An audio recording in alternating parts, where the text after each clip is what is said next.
I'm gonna make miniature baked crispy apple pie. I've already peeled and diced one small apple. I'm using a Honeycrisp apple because I want something really sweet. Now I'm just gonna dice up the Honeycrisp because these cups are pretty small, so you need small pieces to fit inside the cup. Got my apples cut up. I'm using phyllo cups. You've probably seen them in the freezer section. They're in the dessert aisle. I have my oven preheated to 350. These are already par-baked, so I'm just gonna pop them in the oven, get them a little bit more crispy, and that's only gonna take 5 minutes.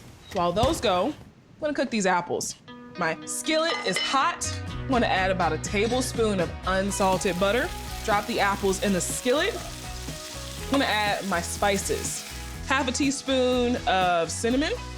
I'm gonna grate some fresh nutmeg. Freshly grated nutmeg has more of a pungent flavor, so you're gonna really taste that nutmeg in the pie. A pinch of salt, a teaspoon of lemon juice. Lemon juice helps to prevent your fruit from turning brown. And the lemon juice adds a pop of brightness, like my shirt. So it's been about 5 minutes. I'm gonna take my phyllo cups out of the oven. I'm gonna sit that right there. Let those cool off. Now I'm gonna add the brown sugar. So the brown sugar, of course, adds sweetness. All right, so that looks good. I'm gonna make a little slurry. The slurry is a thickener. I'm using cornstarch, and I have 2 teaspoons of water. So I'm gonna add 2 teaspoons of cornstarch. I'm gonna grab a fork to mix it up.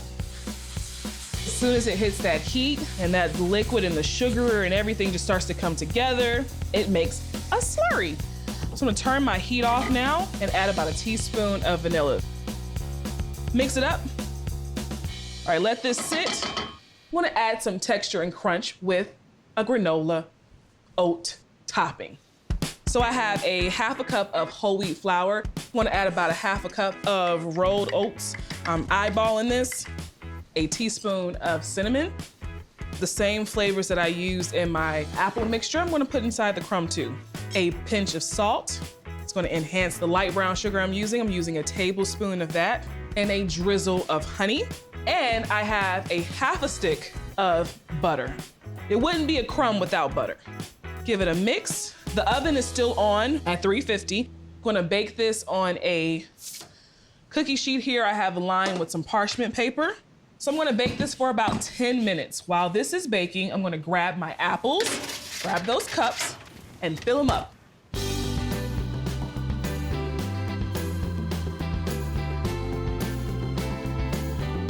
All right, so those are done. Let me grab my granola topping. I'm gonna add some almonds to the mixture. Now, the reason I didn't add almonds before I put it in the oven is because these things are so thin that they burn very quickly. Just a few pinches of almonds there. I'm gonna give it a mix. All right, and just gonna put that topping right on top. Oh, look at that. It's sweet, and get some of the snap from the apple because it's not cooked down all the way. Oh, those are cute.